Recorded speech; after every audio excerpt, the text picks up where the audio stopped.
Okay, looks like everything's working. Hello, ladies. Good afternoon. Hi, everybody. This is Carla Metzdorf. I am coming live to you today to talk all about the health anxiety cycle. I am admin to the group Overcoming Anxiety for Stressed Out Moms Who've Had Enough, and I'm also an anxiety coach. As you come on, make sure you say hi.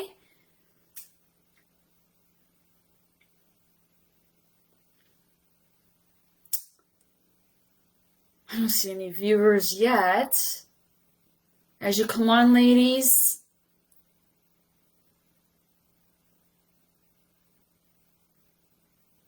Make sure you say hi.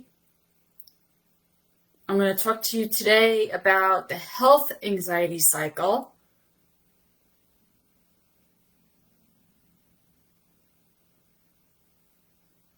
I'm just going to wait and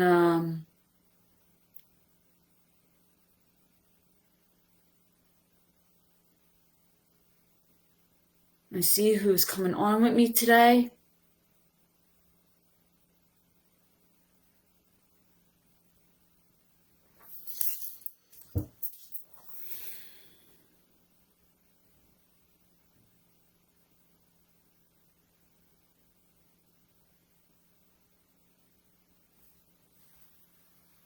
I'm just going to wait and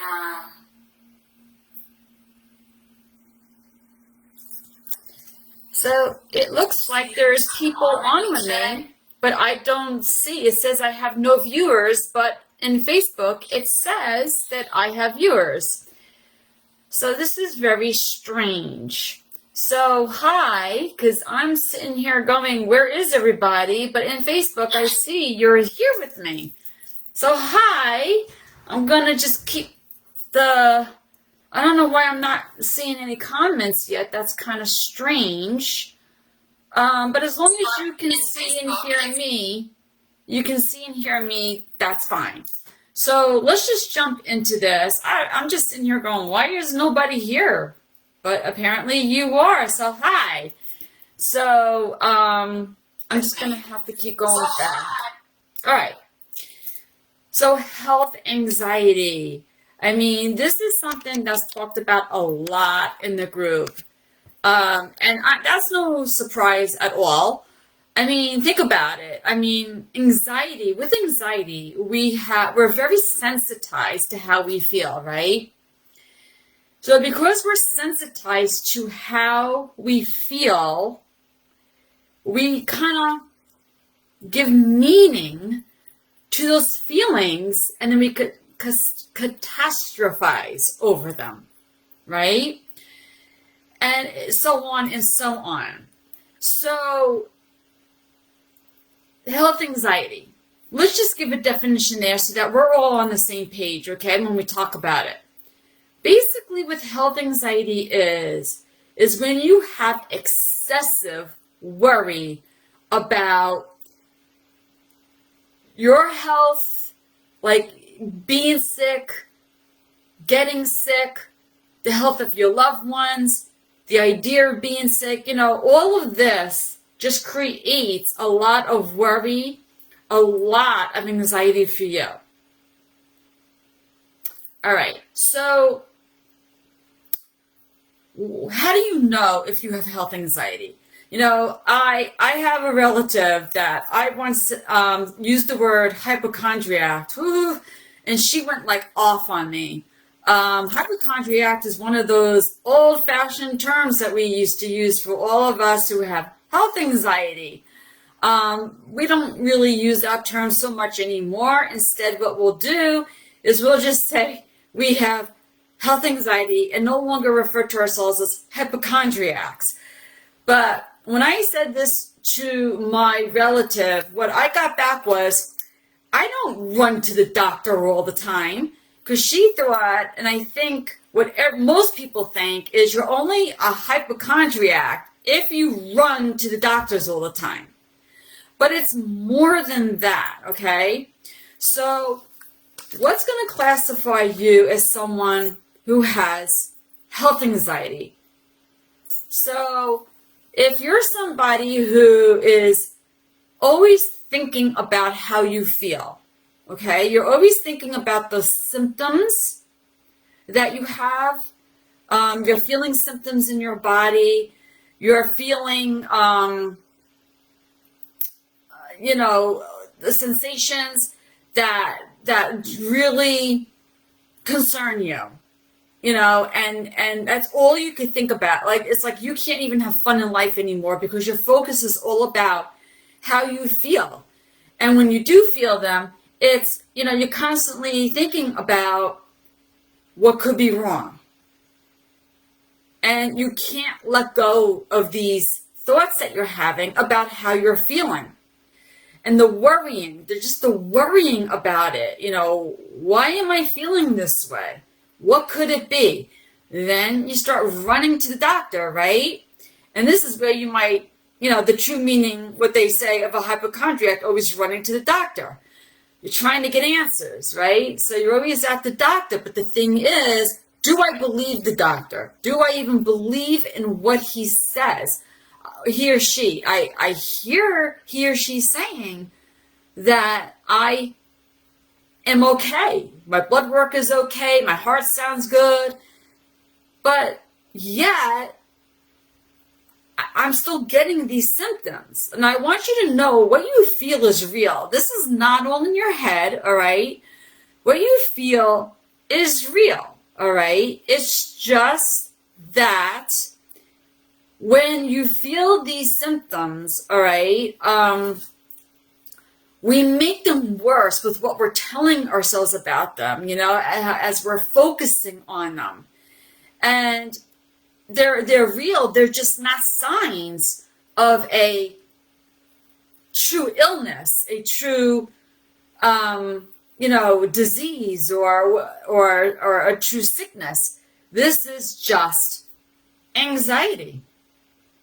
And that's why we go away from the doctor all disappointed, because some of us, we wanted him to say, hey, you got this wrong with you and that wrong with you, because at least we feel with a diagnosis that we're not going crazy, that, all right, no wonder I'm feeling this way, right?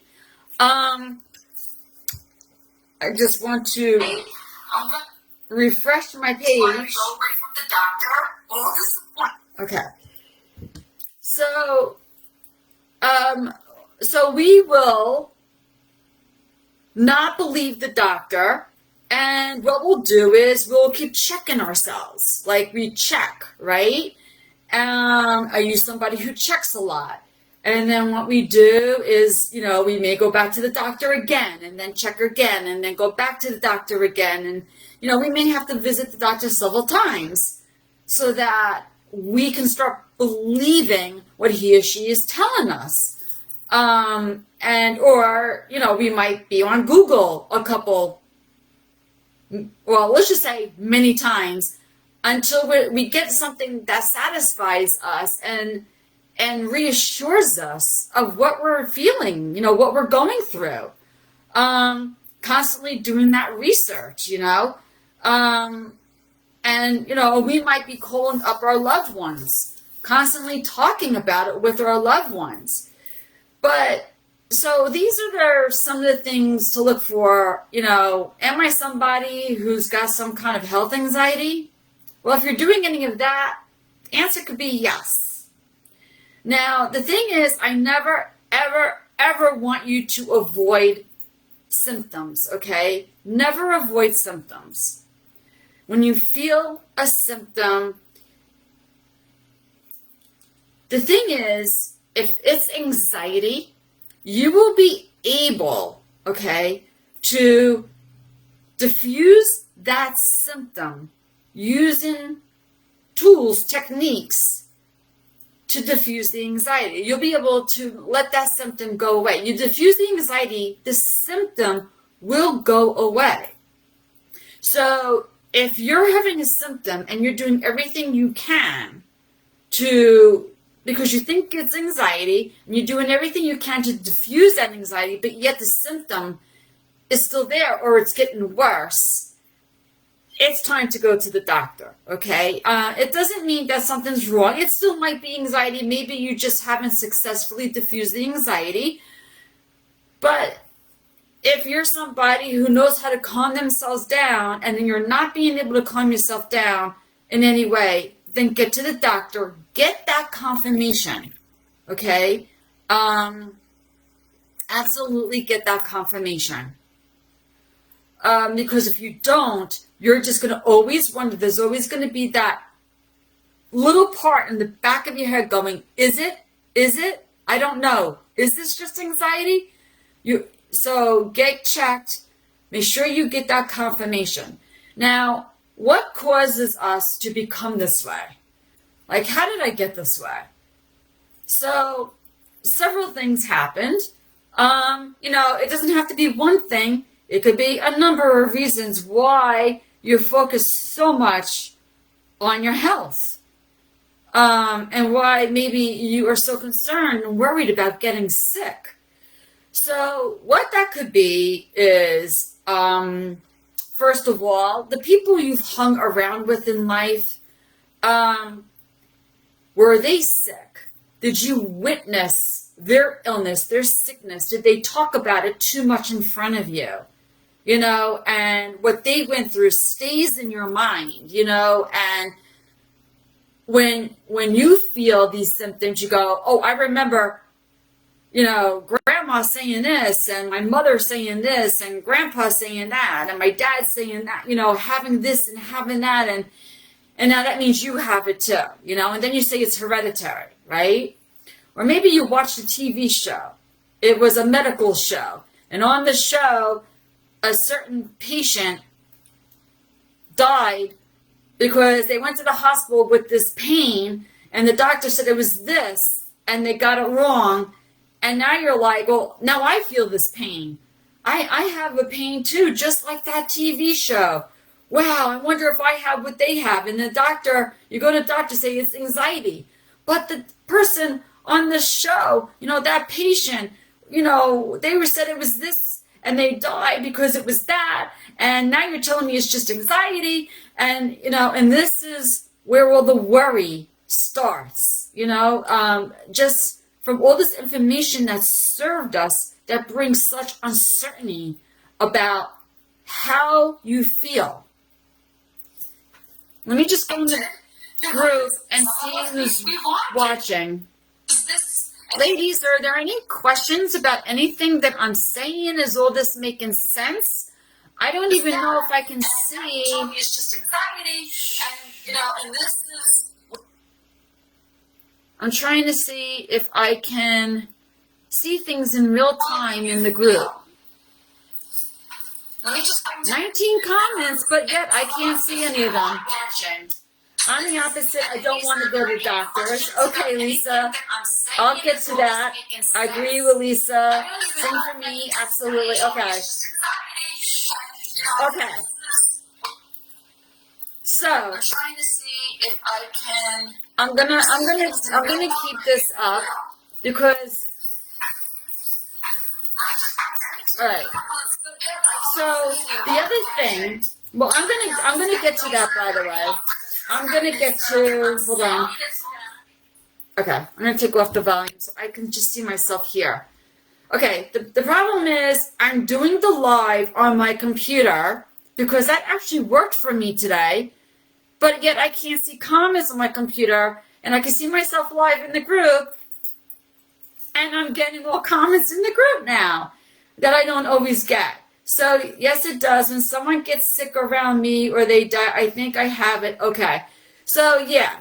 So that's one thing. It's what are we hearing from our friends, from our family, from the shows we're watching, the books that we're reading, and how we're applying it to ourselves. And the thing is also our past experiences. Did you have an illness, some kind of sickness in the past? It went away. You said you are in remission or that you were cured. And you don't quite believe it. You're still waiting for it to come back. Every time you get sick, you're like, is that it? Is that it? Am I sick? Is something happening? Or, so something happened in the past, Maybe you were misdiagnosed by a doctor, so now you have this mistrust of doctors. Um, you know, and the thing is, maybe you're not trusting yourself. Maybe um, you thought that you had, like, let's say, indigestion one day, thinking, oh, I'll just take a Tums, and it was really something serious, and you almost misdiagnosed yourself, so now you don't trust your judgment.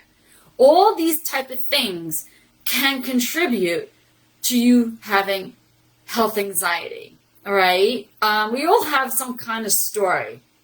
So we went over what health anxiety is, okay, and and what kind of, are you somebody who has it, and why you possibly would have health anxiety. Let's talk about a little bit about that health anxiety cycle, okay? Let me just refresh my page. Ladies, is everybody listening? Is there any questions? Everything I'm saying making sense? Any questions so far? Put it in the comments and I will get to it. Okay. So the other thing, this health anxiety cycle. So 2 weeks ago, I talked about the anxiety cycle. So what's the difference between the health anxiety cycle and the anxiety cycle? Not too much. The thing is, with the health anxiety cycle, it basically starts with that sensation, that feeling. Whereas the anxiety cycle, it doesn't really start with a feeling. It starts more with, like, okay, something happens and we give it like a definition, okay? And then we feel it in our bodies. But, we may not be afraid of it right away. Like, that might take time before we become afraid of that sensation and we start catastrophizing about it.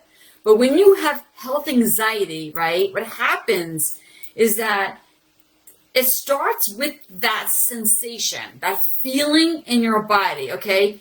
You notice that feeling in your body so much so that you have such fear, okay? And what we're doing is we're giving it meaning right away. Like, right away you feel it and you're what ifing. You're wondering, this must be. So right after we feel the sensation, we give it meaning. Then that's when the thoughts come and we start doing the what if and the catastrophizing.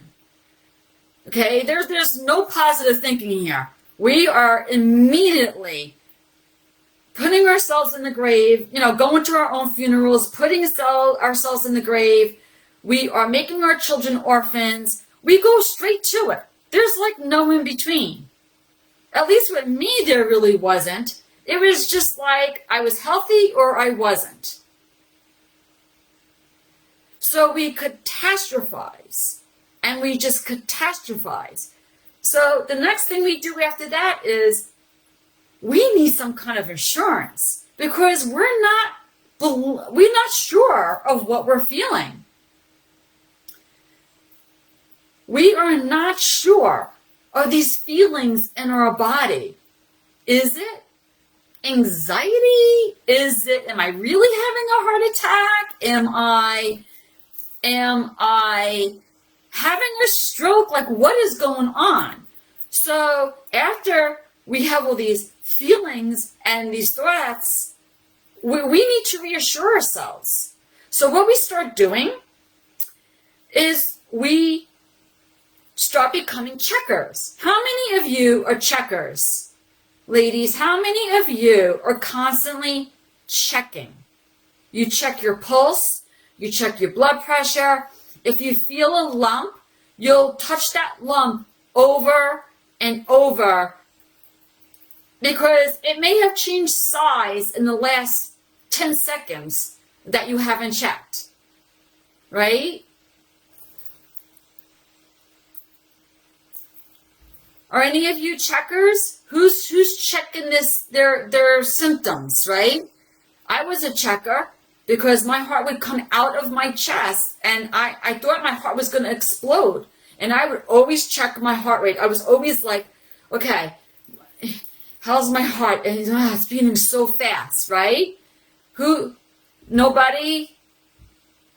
Christine, you feel like that? Are you a checker? You're not. Lisa, you're not a checker? Oh, Christine, you were a checker. Sharon, you're a checker. Okay. All right. Great. So, see, checkers, I mean, what that does is that just reaffirms our fear. Because we keep checking and we stay, connected to these feelings. You too, Heather? Okay, you're a checker too. So we're constantly focused on these feelings. We keep checking them. And what we do is we go on Google, right? That's another thing we do. You too, Shanika, you're a checker. Okay. So we go on Google, right? And we have to ask Google, what's wrong? My heart's racing. I have this pain in my chest. My head feels like it's going to fall off my shoulders. It feels so heavy. I have such a headache, and I want to know why I feel this way. And of course, Google is going to tell you every stinking little thing that it could be. Everything. It's got to. And you're going to believe everything it says. So you're going to go to the next thing. Well, this site says this. Let me see what this site says. And this site, next thing you know, it's 4 hours later. And you just spent the majority of the day on Google trying to see what this is about, why you are the way you are. And if that doesn't suffice, you will go on searching for podcasts. You will go on YouTube searching for videos. You'll go on Facebook groups. Hey, anybody here get this? Feel this? Anybody like me? Because you're trying to feel better about how you feel. Because if you can find 3, 4, 5 other people who have what you feel, but have survived it, feel good about it, then you will believe that you're okay. Does this make sense, ladies? Is this speaking to any of you?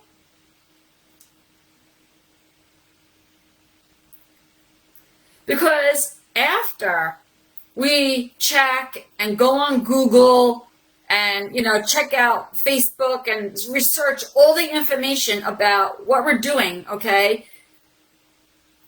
The next thing is maybe we'll go to a doctor, right?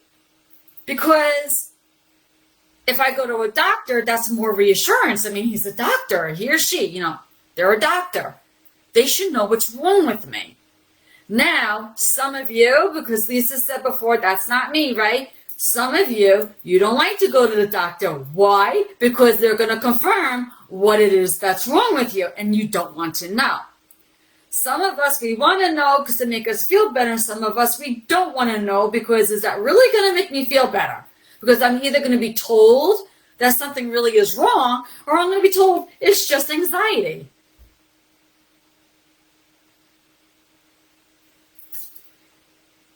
So I get it. Totally understand. And the other thing that's going to put you in this health anxiety cycle, all right? So you have a feeling, you give it meaning, you catastrophize about it, and you're checking and you're searching and you're trying to figure out what it is, and you finally go to the doctor again to figure out what it is. So basically we'll name that trying to fix it, trying to get reassurance, Then the last thing is now, what do I do about this? We don't like the feeling, so we're seeking some kind of relief from it, right? I don't like how I feel. How am I going to get some relief from this? So the only thing a doctor could do to you when you go to him is put you on medication. You're going to give him symptoms, and he's going to treat your symptoms. He's going to just treat your symptoms. So depending on what you tell the doctor, he'll say, take this, take that, take this, take that. And if you say, well, it's anxiety, oh, it's just anxiety, well, you know what's coming. It's going to be what's the best antidepressant that you can go on. Now, ladies, I'm not against medication, okay? I mean, I think some of you think I'm against it. Let me define that for you a little bit here. I was on 4 medications at once just to function at one time. That's how bad my anxiety was. You know, I was dealing with panic and anxiety. I wasn't sleeping, and I was majorly depressed, okay? I was on 4 medications. It helped me to get out of bed, to deal with some of these symptoms, and to function enough because I had 2 babies. Did it take away my anxiety? Absolutely not. I still felt anxious. I still was not sleeping, and I still felt depressed. Because what I stress is that medication is short term. Medication is to help you deal with it. But if you want to overcome, it's not going to help you overcome anxiety. Not the way that you might all be thinking. The way medication can help you overcome is that it helps you to function to a point that maybe you can do something about it. Instead of just laying in bed saying you have no focus. Saying that you have no motivation. Is all this making sense, ladies? I can't tell how many are on with me. It's not letting me know that. Everybody's being a little quiet, everyone's being quiet. So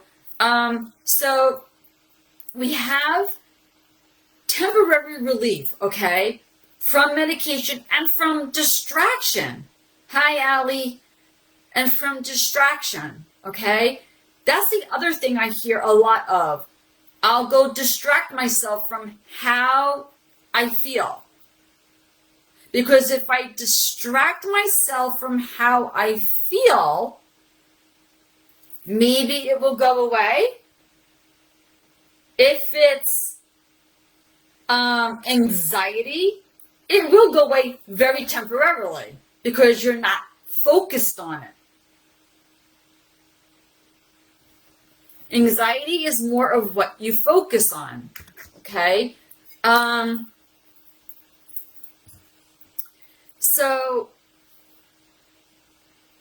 But if you can, I'm just changing where my phone is. I'm going back and forth between the screen where nobody is anyway and my phone, which is why I'm looking to the side a lot because my phone's to the side. I guess I have to do this on my phone from now on.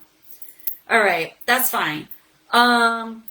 So with health anxiety, okay, go on the medication if the symptoms are so overwhelming that it's disrupting your life. You have to live, okay? The thing is, what I don't like about medication is when you start relying on the medication to live your life. There is a difference, okay? You do not have to rely on medication. Medication is not meant to get you better. And especially if you have a true sickness. If you have a true sickness, the medication, unless it's a medication for that sickness, a true diagnosis, okay, the anxiety that you have, okay, is going to be either about the symptoms that you're feeling, the fact that I'm sick, I don't like being sick, and I don't know what to do with this sickness, and I hate the fact that I am sick, you know. It's really how you're reacting to being sick, okay? So what's going to help you really is changing the mindset about how you think about this illness, this sickness that you now have to deal with, maybe for the rest of your life, or maybe it's a temporary thing, but it's all going to be about what you're telling yourself. You said a word, anxiety is more of what you focus on. Yeah, basically, anxiety, I mean, when you're truly focused, okay, on something, it's going to intensify the anxiety, which is what I'm getting to, because this temporary relief, okay, like I said, it's temporary. So you're going to feel, because a lot of you will say, I thought I was getting better. I don't understand. But I'm still getting those sensations. See, the thing is, what you focus on will intensify. So those feelings of anxiety will intensify. Because if you're not aware that all of these treatments are temporary, okay, you have to get to the root cause. If you're just band-aiding what you're feeling, all right, it's temporary. You're going to still feel that sickness. You're still going to feel anxiety. It's just not going to be maybe to the degree or maybe you won't feel as anxious anymore. But all medication is temporary. It's temporary. So I'm telling you, someday that medication's not going to work as well for you. And then you're off to the next best medication. You're going to be back at the doctor. This is not working for me anymore. And then you need a new medication. So you focus on it and you're disappointed. You're frustrated. You're aggravated because I don't want to feel this way. I don't want to be this way. And I thought if I took this medication, it would make me better. And it's not making me better. So now these sensations intensify. You feel them worse than before. Is all that making sense, ladies? Anybody going through this agrees with me, disagrees with me? Let me know in the comments how you feel about the things that I'm saying. Who can relate? Who can't relate?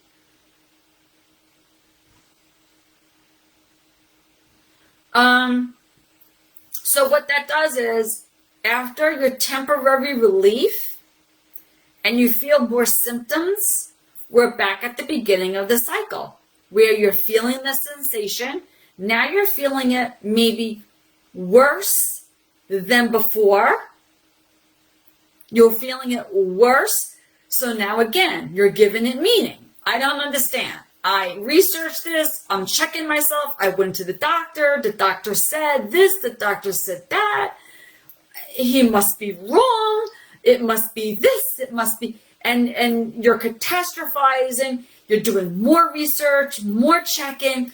Back to the doctor, maybe the ER, looking for more relief. I got to listen to more podcasts. I got to go on YouTube. I got to see what all these experts are saying about what I'm feeling and how to deal with this. I have to find answers. And doing that, getting yourself frustrated, focusing yet on how you feel, more anxiety back in the cycle. More sensations, more, like it just keeps going, ladies. It just keeps going and going and going. So let me see what you're all saying. I'm going to start from the beginning, okay? I know that Lisa said that I don't want to go to the doctors, and that makes sense. But we're going to talk a little bit about the doctors in a minute, okay? When someone gets sick around me or they die, I think I have it or will die. And I don't want to go to doctors. They scare me. All right, Amy. And we're going to talk about that in a minute. I was in a relationship for 8 months and that triggered my anxiety. But since I have been back where I need to be, I found my anxiety lowering on its own. That's wonderful, Christine. I'm glad to hear that. See, there's a lot of checkers. Google has always, and it scares the heck out of me. Yeah, Shanika, yeah, you gotta, the best thing that you could do with Google, okay? I'm not gonna tell you not to go on Google because you're gonna do it anyway. You're going to go on Google because you need that reassurance. I know what the anxious mind is like. The thing is, what if you can set a timer? You see, people get obsessive with Google. Instead of being obsessive, check in your symptoms. What if you went on Google, set a timer? I'm giving myself 5 to 10 minutes to research this. After that, I'm done. I'm done. If I don't have an answer in 5 to 10 minutes, I'm done. I'm not jumping from this and that and this and that. Try that. Try at least giving yourself maybe, some time frame. So I don't Google anymore, Sharon. That is great. And it's not good. It's not good. But, some people just need that reassurance. So, I'm glad it makes sense. My medicine helps me sleep and focus at work. Great. Like I said, medicine, not a bad thing, but it's not a cure. All right. There is medicine out there that can cure some sickness, but when it comes to anxiety, there's no medicine that's going to cure you. All right. But if it's going to help you sleep and focus better and you need that, absolutely take it. You go through this every day. Oh, I know what that's like. I feel if I'm not busy and if I'm sitting still, but less I'm busy. See, the thing with being busy all the time, okay, is that if you use distraction to make yourself feel better, then you feel like I always have to be busy. I always have to have something to do. And you're not resting. You're not doing self-care. That's not self-care, okay? That's, I got to go on to the next thing and the next thing. And then, you know what? It's exhausting and it's overwhelming. And all that's going to do is give you more symptoms. And you're still focused on how you feel. You're going to still be focused on how you feel because you're going to be like, okay, I'm done with that. All right, let me rest for 2 seconds. Uh-oh, here's that feeling. Okay, I got to go do something else. I got to keep busy. I got to keep myself distracted from this. Eventually, you got to wind down and go to sleep. So distraction is not a true way of overcoming. It's only going to get you so far. I get anxiety when I think my kids will get sick or that I will get them sick, so it sends me into a spiral. Yeah, none of us like to see our kids sick. Not at all. Are there any other questions as far as to anything that I said? I don't know how many people are on with me right now. Okay. So let's talk briefly about this whole doctor situation. Some of you for sure have a fear of doctors, all right? They call it the white coat syndrome. You just got to look at that white coat and then your heart starts coming out of your chest, right? I think it's called iatrophobia. I don't know if I'm saying it right. iatrophobia, iatrophobia. But anyway, that's white coat syndrome, all right? Now, the thing is, if you're having symptoms you're uncertain of, you need to get to the doctor. Because then what's going to happen? Yeah, Lisa, I know, honey. What's going to happen if you're feeling something and it does need medical attention? right? Because not everything is anxiety. Not everything's anxiety. So we need to get to the doctor sometimes. But how do we make this more comfortable? Because there's nothing like dreading that doctor visit. Making the appointment and them saying, well, it'll be another 2 weeks or another 3 weeks or even another month before you're able to come to the doctor. And it's that wait. That wait. Who can relate to that? The wait to go to the doctor. You know the day is coming and that anticipation of it coming.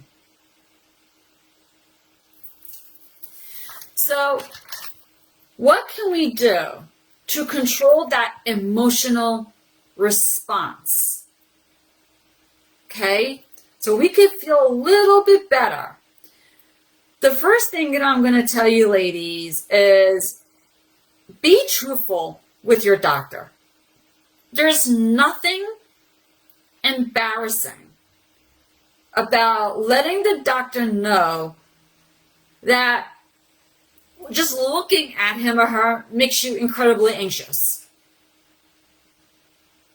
At least that will explain your fast heart rate, your blood pressure, and the symptoms that may come with just being there. And the doctor maybe will talk to you a little bit. Oh, they all know. Okay, Lisa. But, all right, you're someone who obviously talks to the doctor, but not everybody does that. Some people say, but I don't want my doctor to know because then he'll just tell me it's anxiety. He'll just tell me it's my anxiety. And I get that. I understand that because there are doctors, if they can't figure out what's wrong with you, they'll just be like, it's your anxiety. It's got to be, right? So you'll hold off telling the doctor because you want the doctor to figure it out, right? Does that make sense? Yeah, I've done that. Oh, I've done that. So, because I have a mistrust of doctors. So I have absolutely done that. So be truthful with your doctor.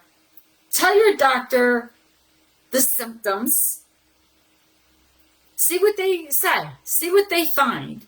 And if they say, well, I mean, you're perfectly healthy. I don't see any reason why you would have these symptoms, or, we could go for blood work and testing and all this and that.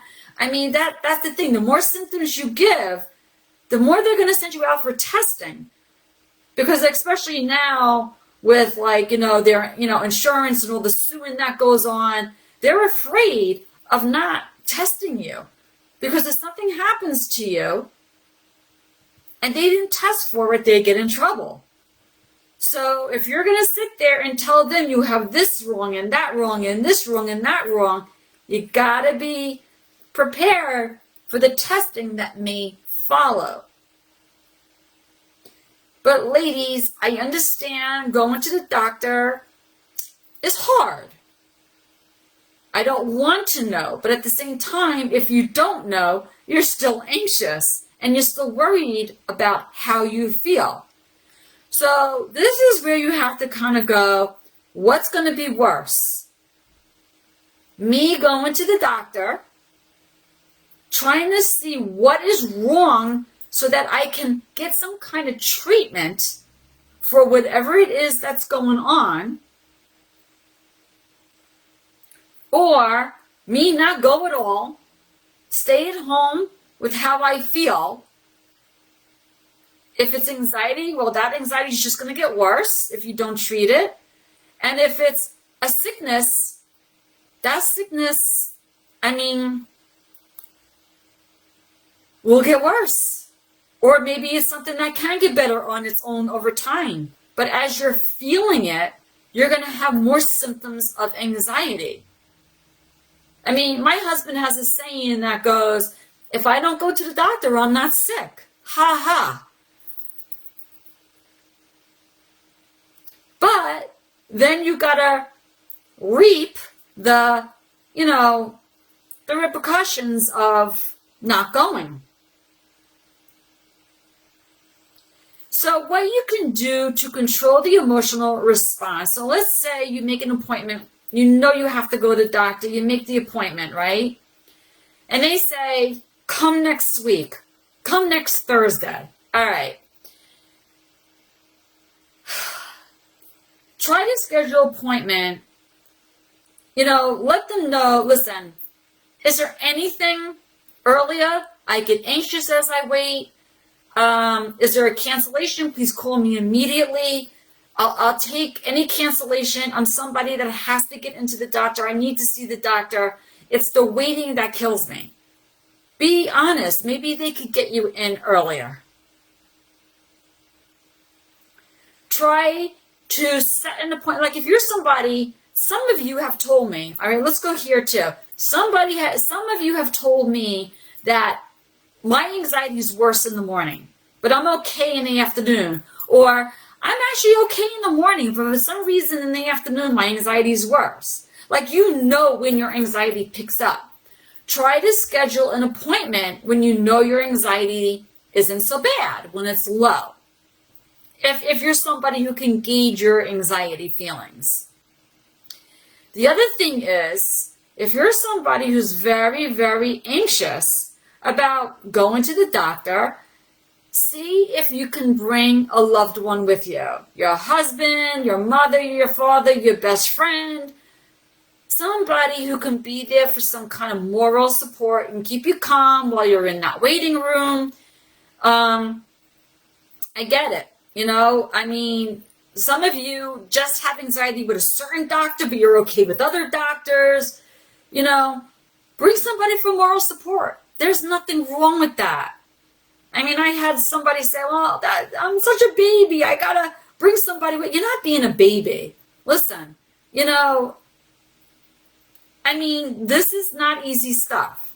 This is for real. And if you need moral support, that makes you human. It's okay to bring somebody for moral support. All right. Now, doing some breath work, okay? So in other words, we know from the anxiety cycle, and if you're not sure what the anxiety cycle is, ladies, I did a live training on it. Please go watch that. But you're probably really anxious about the fact that you're in the doctor's office right now, okay? So what can I do to calm myself?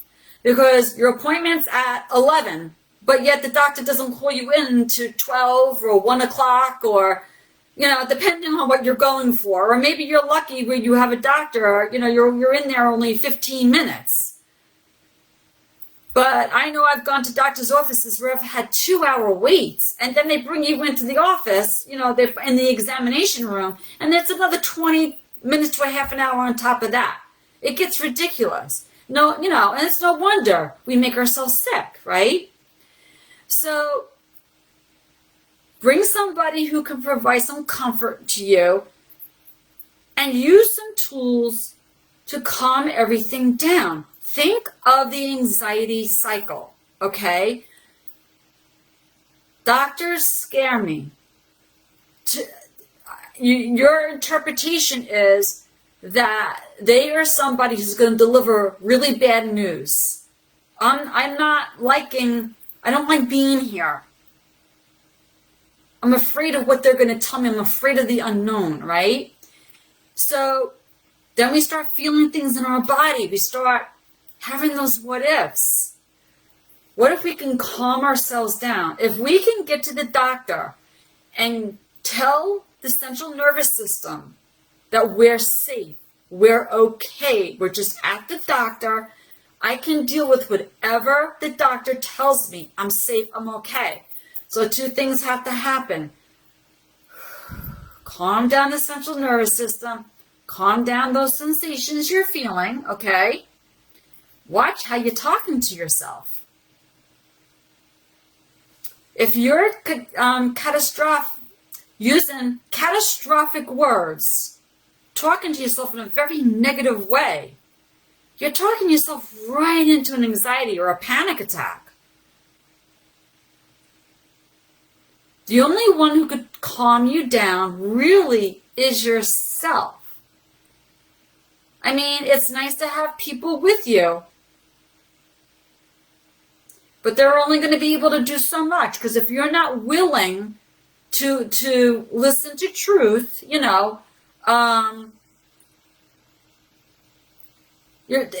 their kind words, their comforting words are only going to do so much. So get good at calming yourself down. Breathing is a great thing because you can take your breath anywhere with you. You don't have to bring anything with you. You're breathing wherever you go. Nobody has to know that you're doing it. It doesn't cost you anything. So learning some breath work and understanding how the breath is going to calm everything down so that the vagus nerve is not so overstimulated, okay, and is working with the parasympathetic to calm everything down. And if you have that much anxious energy, seriously, I've done this where I'm in the waiting room and I don't care who's watching, or I'm in the examination room and I'll just kind of like pace and sidestep. It's a way of me dealing with all that anxious energy. I'm just dealing with the anxious energy. I'll just get moving and I'll jump around, and I'll just, deal with that anxious energy, let it all out. And at the same time, I'm breathing. And at the same time, I'm telling myself helpful affirmations, positive affirmations, all right? And the other thing you could use is visualization. Visualization is just a way, because, when we think, we have pictures in our minds. So with our health anxiety, right, we're catastrophizing. We're seeing ourselves at our funerals. We're seeing our children orphaned. We're making this so much worse than it needs to be. So what if you can change those pictures in your mind? Picture yourself in a place that brings you such comfort. When was the last time you felt peace in your body? Where were you? Picture that. Picture a time that you felt such joy. Picture that. What brings you joy? What brings you peace and comfort? Picture that. Put yourself there. Put those feelings in your body.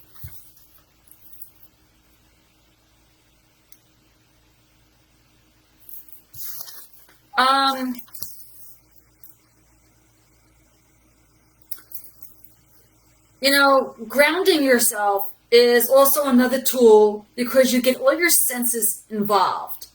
You're directing your focus on what you're seeing, what you're hearing, and what you're tasting, touching, smelling.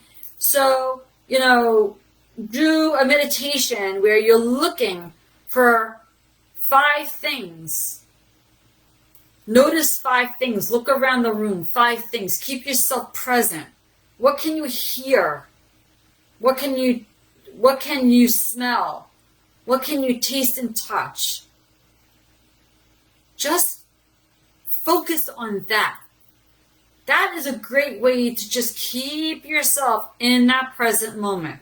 Because otherwise, you're in your head, you see the doctor reading your test results and giving you bad results, and how am I going to cope with this, and what am I going to do, and how am I going to tell my kids? We go there. Keep yourself as present as possible, telling yourself helpful affirmations. And as you're waiting, because sometimes, like I spoke about that wait, right? First of all, before I go on, oh, you're welcome, Holly. You're welcome. You're going to have to watch from the beginning, but I've been on for quite a while. Any questions before I go on?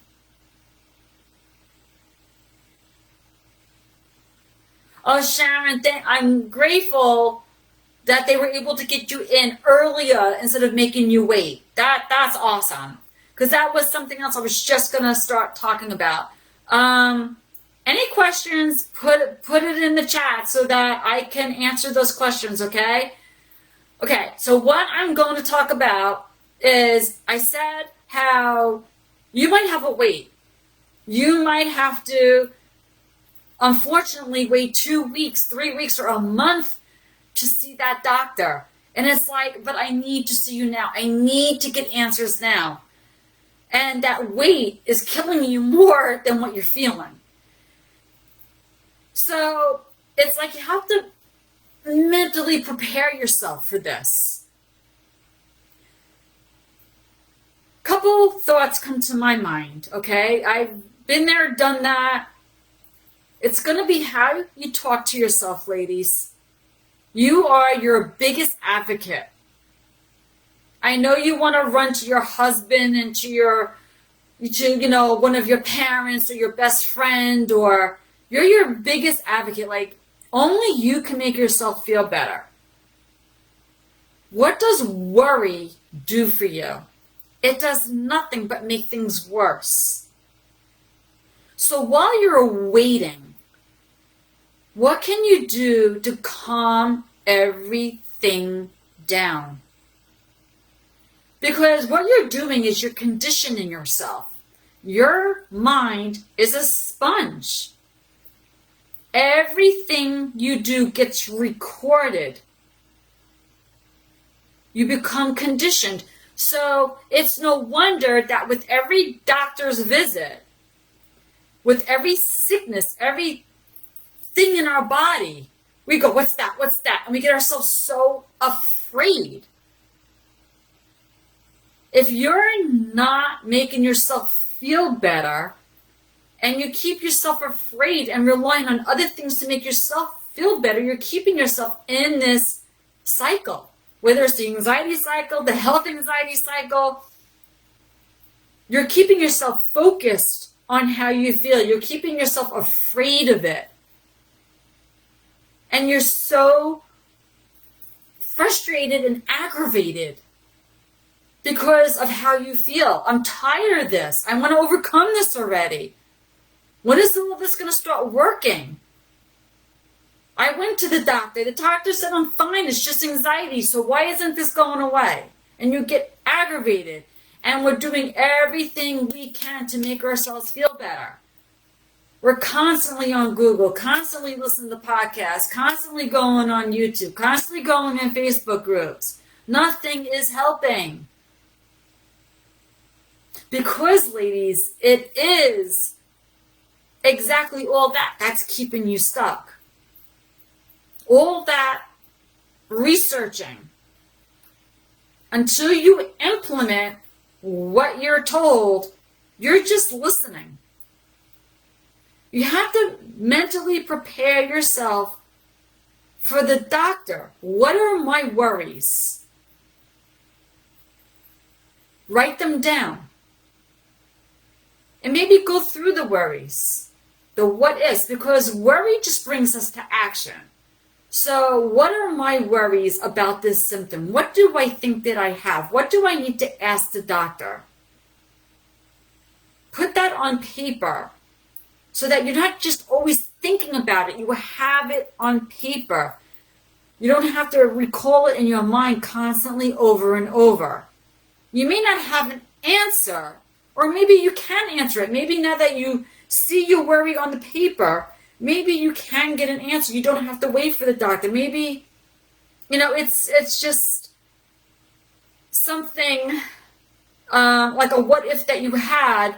Some of these what ifs you really can answer.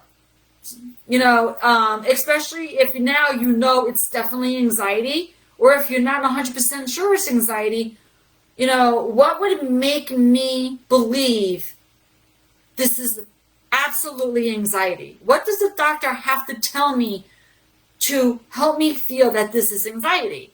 And maybe you know it's anxiety, but the thing is, you just can't help looking at the doctor and feeling anxious, okay?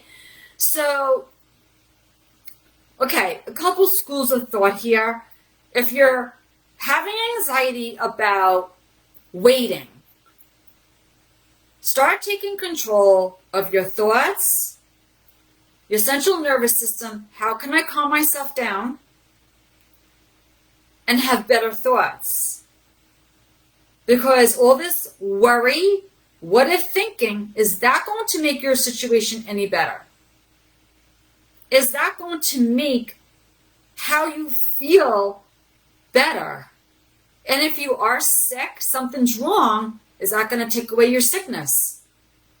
Are you just making yourself worse?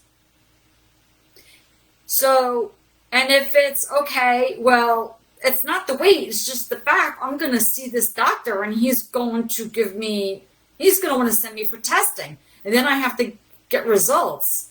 That's what gets me. Okay, well, let the doctor know how you feel. Present your worries to the doctor.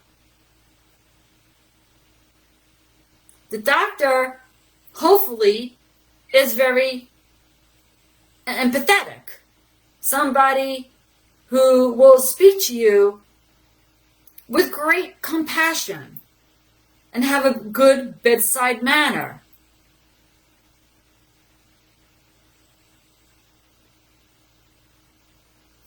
And the other thing is your vitals, right? If you're very anxious, the first thing they want to do is take your vitals, right? As soon as you walk in, they're like, let's take the blood pressure. Let's check your heart rate and your breathing. And you're like, are you kidding me? I'm anxious. You think I have normal blood pressure right now? You think I'm breathing normal and my heart rate's going to be normal? So the best thing, just be very clear that I have anxiety right now. Maybe not the best time to do this.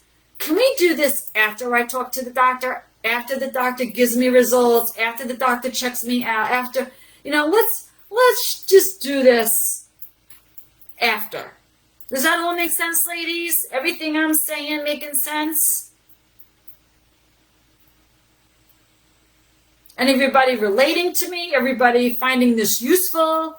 Anyone who does what I'm saying and getting results, not getting results?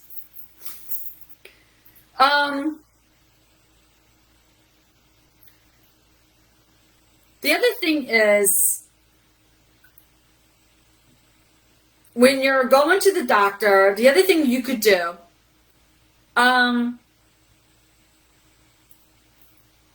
is it's how you feel. Okay, it's the day of your doctor visit, right? So maybe go a little bit early because you don't have to rush, right? You could take your time going there. You're feeling a little anxious, and now you have to drive, or maybe somebody's driving you, but go a little bit early so that you don't feel rushed, which is just more pressure. You get to the doctor, you can situate yourself, you can kind of like talk yourself down, because you're having expectations. You're actually anticipating the wait. You're anticipating seeing the doctor. So how can I talk to myself differently here? And the thing is, before you go, this is not the time. This is not the time for you to load up on sugar, have a big cup of coffee like this with caffeine. If you're already anxious about going to a doctor, take care of yourself. Let's practice some self-care, okay? Make sure you get some sleep. I understand with anxiety you may not be sleeping well. Do the best you can to get sleep, to get rest, to eat well. Maybe do a little exercise. What can you do to change that anxious energy? And the other thing I just want to put in there is, some of you might just feel like, I feel like I'm judged. I feel like if I go in there feeling anxious, everyone's going to look at me and know I'm anxious. Or if, I tell the doctors and the nurses and everybody how anxious I am, they're all going to just judge me. Listen, there are 3,000 of you in this group. And that's just this teeny little weeny group here, okay? Millions of people have anxiety. Millions. And there are hundreds of medications to treat all this anxiety. Do you think that they've never seen this before, never heard this or seen this before? They're not going to understand your situation. I mean, they may not have ever experienced it themselves. But I'm willing to bet you're not the first one who's going to show up and be like, yeah, you scare me. Just looking at your white coat, makes me want to jump out the window right now. Seriously. And I'm sorry. I don't mean that to sound, I'm not trying to be funny. I'm not trying to, some of us, we just feel very scared, and I get it. When I was diagnosed with cancer, I was misdiagnosed. So, I had that fear of going to doctors because they're going to just misdiagnose me. What if I'm misdiagnosed? This is how I'm going to die, because they're going to just tell me it's anxiety because I have an anxiety disorder when I really have something else.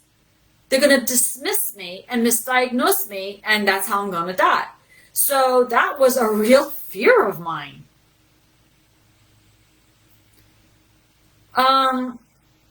And especially the doctor who diagnosed me and misdiagnosed me. I did go back to him. I have a long story about that. But before you say, why did you go back to him? But I did. I went back to him, and every time I saw him, I just had this automatic, oh my gosh, because the last time I was here, this is what happened, and I had to get over that. I mean, I still go to him, but I do not have that reaction anymore. I have totally rewired how I react to doctors and how I react to hearing diagnosis and, and it takes time, ladies. It takes a lot of time, because you have to understand, awareness is always, always, always key. So the way to break out of this, first of all, you have to have awareness of the cycle of knowing that I'm scared of these sensations because I'm uncertain about them and I don't know what they mean.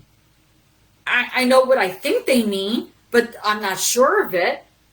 So now I'm having all these thoughts in my head about it, so the sensation basically is just feeling it, acknowledging it, seeing if you think it's anxiety, seeing if you can diffuse that anxiety.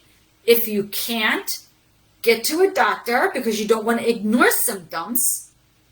And if you can, perhaps it really is anxiety and you can just, okay, this must be anxiety because I just, time has gone by and I work to overcome and I feel better.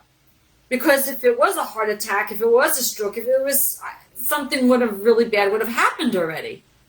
You could use more rational thinking. And as far as your thinking is concerned, always keep in your mind that the more what-ifing I do, the more of that catastrophizing thinking, the more I worry about this, the worse it's going to get. Change what you're holding in your mind about how you're feeling. When you see yourself checking the pulse, your blood pressure, checking your lumps in your chest or wherever you feel a lump, and is it still there? What, and instead of worrying yourself about it, go get it checked. Because I am sure in the 10 minutes, that lump has not changed. Stop checking. Go get it checked out and go learn how you can have a better heart rate. You can have better blood pressure. You can have better sugar levels. Why that lump is there. As I said before, Googling. I'm not going to say not to Google because I know you are. Just limit yourself. Keep yourself accountable with a timer or even a loved one. Tell your spouse or tell your parent or your best friend, listen, I'm having this symptom. Maybe they can check for you because they're not going to be obsessive about it. Or I want to check for it. Can you just look over my shoulder? Let's do it together. And then stop me when we get an answer so that I don't go on 20 different sites looking for all these answers and really freak myself out. Get accountability. Even when you're checking, you can get accountability. Tell your spouse, tell your loved ones, if you see me checking, point that out to me. And there you go checking again. You're fine. Did you go to the doctor? Oh, you did? The doctor said you're fine? You're fine. You're okay. Because making the anxiety symptoms worse, worrying about it, is only going to make your heart race more. It's only going to make your blood pressure go up more, right?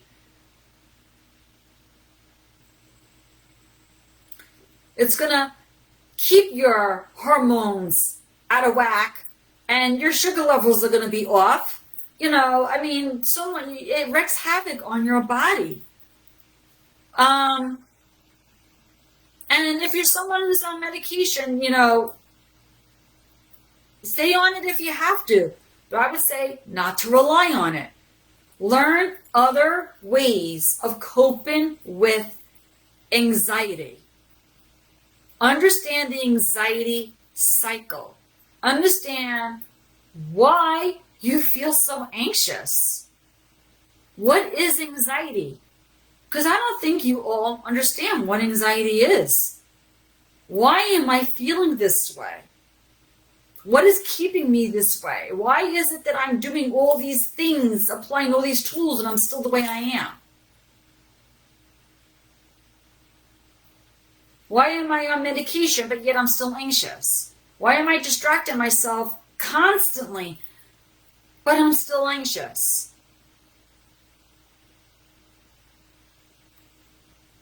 Awareness is key. So with all that said, because I am way over, and I knew this would be long, because so many of you have health anxiety, and I really wanted to answer questions today and really give you as much as I could to bring awareness. The one part that, to me, it's one of the most important parts is faith, ladies. Faith over fear. Because I know when I get symptoms, okay, I know who's in control. I know who's in charge. Because I was one of those people, I had cancer. And I'm told I'm cured from it. In the beginning, in the back of my mind, I'd be like, am I really cured? Is this ever going to come back? And blah, blah. Yeah, I would put myself in a grave. And, I did the whole thing, that my mind would go there. For sure. But I'm going to be 24 years cancer-free in December. Knock on wood. Praise God. And I have become at ease. I no longer think about it anymore. I it's gone. Like it does. It's not even a thought in my mind, except for like right now I'm thinking about it. But like it's not a worry, is what I should say. So, God is in control. When I first was diagnosed, I didn't know how to deal with it.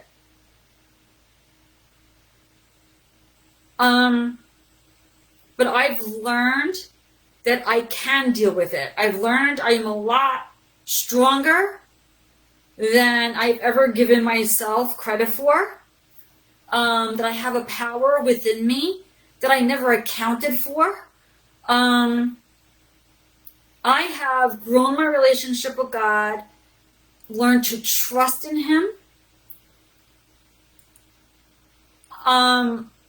There are certain Bible verses that have really helped me, that when I am doubtful about what I'm feeling and what I'm going through, I turn to these Bible verses and they just really, really help me.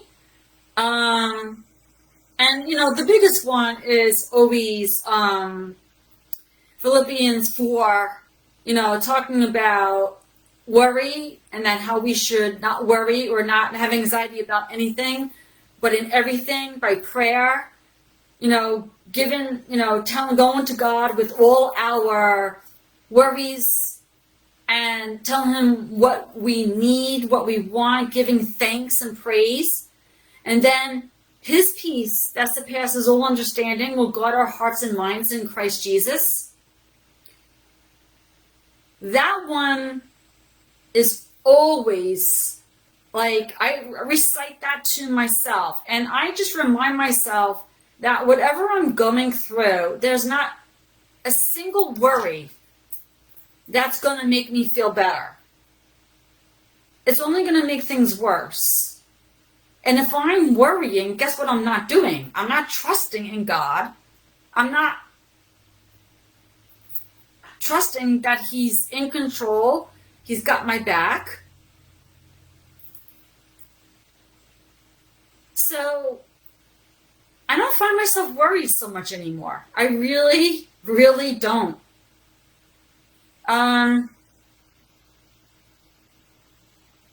Because, and you've heard me say this, I read a book by Dan Baker a long time ago called What Happy People Know. And I appreciate you if you're still on with me, because I'm on like an hour and 17 minutes, and not everybody makes it to the end. So if you've been with me since the beginning, I appreciate you for sure. But for all of those who are just making it on, I am almost done. But everything that I'm saying here today is really important, and I know health anxiety is something that is on the minds of so many of you, and that a lot of you need help with. So I wanted to just come on today and really talk to you about it. So before I get off, if there's anything that you need to know about health anxiety, you have any questions, please post them now, because I'm going to say this one last thing and then I'm going to get off, unless there's a question, okay? So Dan Baker wrote a book, What Happy People Know. And in this book, there were stories about people who were sick, dying, and living in constant worry and fear. So they weren't living their lives. They were letting fear dictate their life. And there was one story, two stories. Actually, there's a whole bunch of things in there that really helped me. But it put things in perspective for me. And it made me realize, and this is a self-realization that I had. This didn't really come from the book. This came from me reading the book. In other words, I came to realize, and I told myself, Carla, you're going to live, you're going to die. Like, there's no in between. Like, every day that I wake up, I'm going to live, and then I'm going to go to sleep. I'm going to wake up again, and I'm going to live, and then I'm going to go to sleep until the one day it's my time to die, right? There's no amount of worry, no amount of fear, no amount of worry, no amount of anxiety. There's no amount of tears. There's no amount of anything that's going to keep it from happening, right? If I want to have peace and joy in all my waking days, all the days that I'm living, I want to feel peace and joy. The only person who could give that to me is me, right? And if worry and fear is stealing that from me, I really need to face reality and check my fears. And faith and love and trust, they're all opposite. They're all opposite of fear and anxiety. Yeah, Lisa, it's already written. I can't change what God has. We have free will. We do.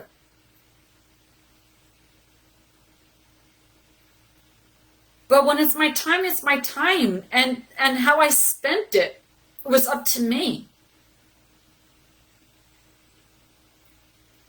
So when I find myself feeling out of sorts, starting to worry about something, I bring myself right back to reality and I go, Carla, where are you going with this? Is that worry going to change your situation in any way? So I do what Philippians tells me. Don't worry. Just go to God, pray, tell him everything. Tell him how I feel. Giving thanks, trusting in him. We're supposed to pray and pray without ceasing and rejoicing. Why are we supposed to rejoice? Because we have a loving, caring God who's listening and who wants to bless us and promote us and give us all these wonderful things. And why don't we have all the things we want? Because of us, because of you. We are our own worst enemies. God does not force himself upon you. You want health. You want all these wonderful things in life. But if you're praying to God and you're not listening and you're not obeying and you're just worried and allowing the spirit of fear to have its place within you,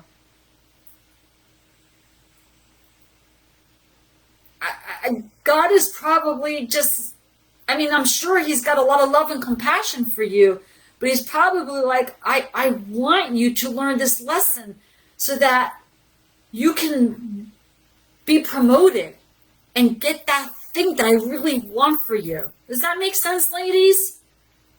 Is all this making sense?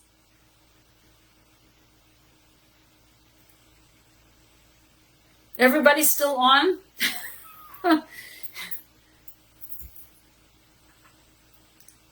Did what I say just make sense? Did it help all of you? Lisa, are you the only person on with me? Because you're the only one I'm hearing. Tammy, okay. It all makes sense. Yeah. So, there was a woman in the book who was told by a doctor that she had a bad heart. And she was like in her low 70s, and you have a bad heart. And, you need to take it easy because too much is going to kind of crap at your heart and you're going to die. He really scared her. So she went to Dr. Baker and was like, I'm living in fear because of what the doctor told me. The doctor told me I have a bad heart and he makes me feel like I should be living in a bubble, like I can't move. So the doctor basically said, listen, the doctor that said this to you is not God. God has the final say. As Lisa said, it's already written. God has the final say, not anybody else. This is not the time for you to stop living. Take care of yourself. But you're not meant to stop living. So the woman did what she could. It's like one of those control what you can, but give up the control of what you can't. Give that over to God. So she practiced like lifestyle changes, but went on with her life. The woman who was supposed to die lived another 15 years. The doctor died before her. So ladies, God has the final say. God has the final say. Trust in God. Turn to God. Listen to what God says for you. Obey God. Read his words, okay? Understand what his words say so that you can obey them. And if you're somebody who's sick, all right, what is the name of the book? What Happy People Know by Dr. Dan Baker. It was one of my favorite books, and I don't even own it. Like, I keep saying I want it for my birthday or Christmas, and then I never ask for it because something else always comes up. But let's say you're dealing right now with a true sickness. I'm not talking about anxiety, okay? I'm talking about, let's say right now you have heart issues, you have cancer, autoimmune, you got something going on. Yes, Lisa, that's correct. And you're like, well, where's God now? God has a lot to say about sickness, and I don't want to get into that because that could be a whole other life. I mean, I'm going on almost an hour and a half here. But the one thing, Psalm 41 says, the Lord sustains him on his sickbed. In his illness, you restore him to full health.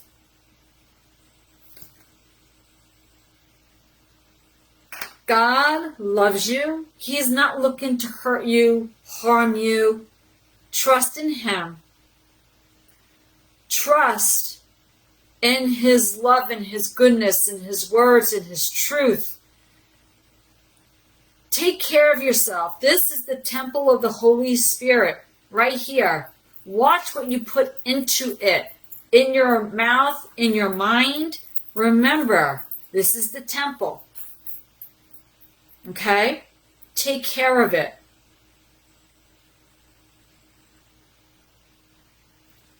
Trust in him.